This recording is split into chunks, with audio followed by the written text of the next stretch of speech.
안녕하십니까. 오늘은 보잉의 프리캐시플로우, 즉 잉여현금 흐름 분석을 통해 본 투자 활용 방안에 대해서 말씀드리겠습니다. 기업을 분석할 때 영업이익보다 현금 흐름이 더 유용한 지표라고 하기도 합니다. 그럼 프리캐시플로우, 즉 잉여현금 흐름이란 무엇인지 알아보겠습니다. 줄임말 FCF는 현금 유입과 유출만 따져 돈이 얼마나 남아있는지 설명해주는 개념입니다. 투자와 연구개발 등 일상적인 기업 활동을 제외하고 기업이 쓸 수 있는 돈이죠. 설비 투자가 많은 기업 투자 시 아주 유용합니다. 영업 활동으로 창출되는 전체 현금 흐름에서 자본적 지출을 뺀 것으로 잉여 현금 흐름은 당기 순이익에다가 감가상각비를 더하고 고정자산 증가분을 빼고 순운전 자본 증가분을 뺀 것입니다. FCF 계산법은 비교적 간단해 보이지만 보기만큼 그렇게 간단하지 않습니다.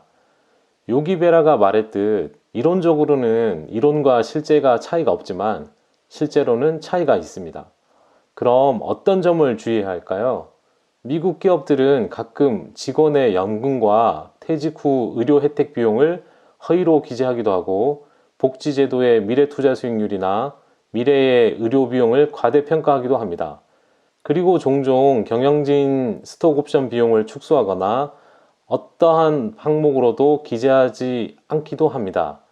또 다른 예로 수익을 낙관적으로 추산하는 경우도 있습니다. 특히 장기 거래 또는 장기 공급 계약을 체결할 때 자주 일어납니다. 보험회사와 은행들은 미래 보험 사고나 대출 연체로 발생할 손실을 상당히 자유재량으로 추산하고 있습니다. 이러한 편향을 반영해서 수치를 조정할 필요가 있습니다. 고의로 그렇게 한다는 의미가 아니라 기업들이 미래 전망을 선의적으로 지나치게 낙관적으로 전망한다는 것입니다. 달리 말하면 기업들이 회계적으로 애매한 부분을 이용해 긍정적으로 보이게 하려고 한다는 것이죠. 지난 영상 배당 투자 제대로 알고 하자 편에서 이야기했듯 기업들은 개별 고유한 부분이 있기 때문에 각 항목을 액면 그대로 받아들여서는 안 됩니다. 손익계산서에 알 수 있듯 세금은 현금 흐름이 아닌 수익에 세율을 곱해서 부과되기 때문에 많은 기업들이 세금을 줄이는 방법을 통해 기업 투자에 활용합니다.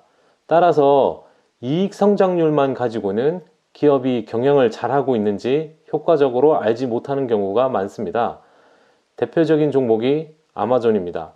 제프 베조스는 현금 흐름과 사업 재투자에 집중하면서 수익성에는 특별한 관심이 없었고 오로지 현금 창출만 원했을 뿐이었습니다. 그 이유를 베조스는 아마존이 최적화하려고 하는 것은 마진율이 아니라 주당 프리캐시플로우를 극대화하는 것이라고 설명했습니다. 앞에서도 말했지만 잉여 현금 흐름은 투자자들이 사용할 수 있는 자금입니다. 기업을 평가할 경우 마진율이 아니라 실제 주당 얼마를 벌어들이고 있는지 살펴봐야 합니다. 특히 경영자가 그 현금 흐름으로 무엇을 하고 있는지 잘 살펴봐야 합니다. 잉여 현금 흐름이 주가를 끌어올린 대표적 기업이 있습니다. 다우의 도베르만, 보잉입니다. 지난 10년간 다우지수 구성 종목들 중 단연 최고였습니다. 2009년 3월 1일 이후 보잉 주가는 1300% 이상이나 상승했죠. 그 해답은 FCF 급증이었습니다. 보잉은 경이로움 그 자체의 기업입니다. 2018년 탑라인 매출은 1010억 달러였고 그중 60%는 상업용 제트항공기 부분이 담당했습니다. 나머지는 방위 우주 및 보안 분야에서 발생했죠. 보잉은 2018년 다우의 도베르만 종목에 올랐습니다. 지난 7년 동안 5차례 도베르만에 선정되었는데 다우 지수 종목들 중 도베르만의 자격을 얻으려면 ROE와 잉여 현금 흐름이 높아야 합니다.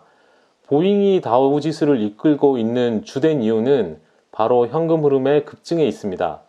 2011년부터 2018년까지 보잉의 주가는 연평균 25% 상승했죠. 지금까지 보잉 주식이 고평가되었다고 생각했다면 다시 생각해 보시기 바랍니다. 같은 기간 프리 캐시플로우는 연평균 33%씩 증가했으니 무슨 뜻인지 아시겠죠? 즉, 보잉의 주가는 펀드멘탈을 따라 상승한 것이었습니다. 보잉의 현재 잉여 현금 흐름 수익률은 7.3%를 자랑하고 있습니다. 월스트리트에서는 향후 2년 동안에도 더 많은 현금을 창출할 것으로 전망하고 있으며 잉여 현금 흐름은 220억 7천만 달러, 연간 성장률로 11.9%로 증가할 것으로 보고 있습니다. 이와 같은 숫자 이면에 있는 이야기를 더 잘 이해하기 위해서는 다음 유튜브 동영상에서 나오는 보잉 787 또는 프로토타입 항공택시 같은 혁신 제품이 단지 몇 명의 메모장에서 아이디어를 끄적거려 나오는 것이 아니라는 점을 알아야 합니다.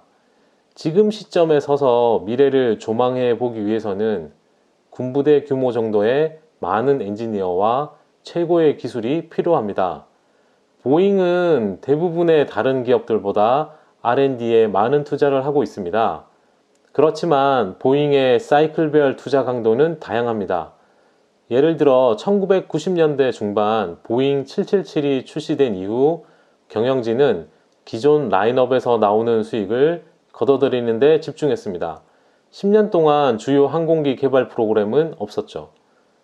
이 전략은 2004년 보잉 787 개발 프로그램의 시작으로 바뀌었습니다.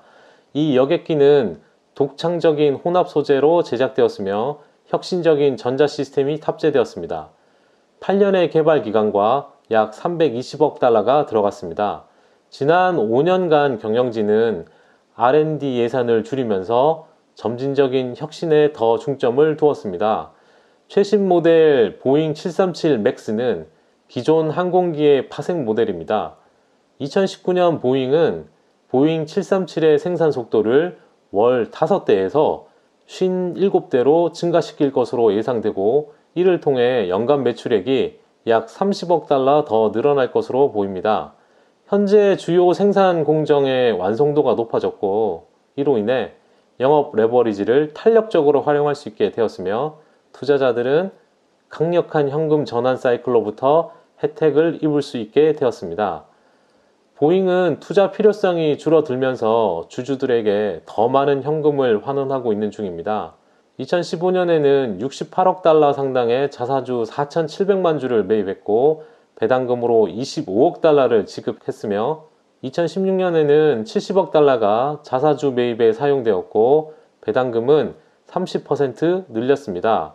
그 다음 해인 2017년에는 92억 달러가 자사주 매입에 사용되었고 배당금은 다시 30%를 늘렸습니다.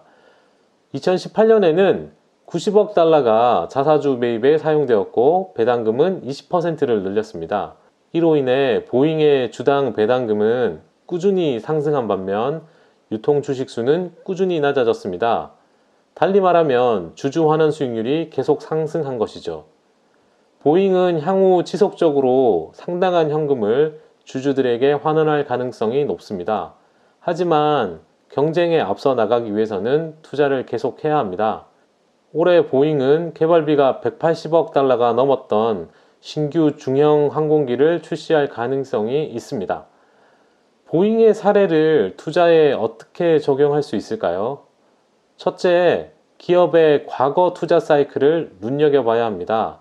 다시 말해서 어느 시점에 투자를 늘리고 주주 환원을 줄이는지, 그리고 다시 어느 시점에 투자를 줄이고 주주 환원을 늘렸는지 그 전환점을 파악해야 합니다. 둘째, 단순히 대차대조표상의 수치를 기반으로 하는 투자는 한계가 있다는 점을 알아야 합니다. 보잉을 예로 들자면 항공기 설계에 총 1,000억 달러를 지출했는데 이는 GAAP, 즉 갑 회계 규칙상 자산으로 잡히지 않습니다. KIFRS는 개발비를 무형자산으로 회계 처리하고 감가상각 대상이 되죠. 이 크기를 가지고 한국에서는 투자에 활용할 수 있지만 미국 기업인 보잉은 비용 처리함으로써 ROE를 떨어뜨린 셈이 되는 거죠. 따라서 이러한 회계적 뉘앙스를 반드시 감안해서 투자에 활용해야 합니다. 끝까지 들어주셔서 감사합니다.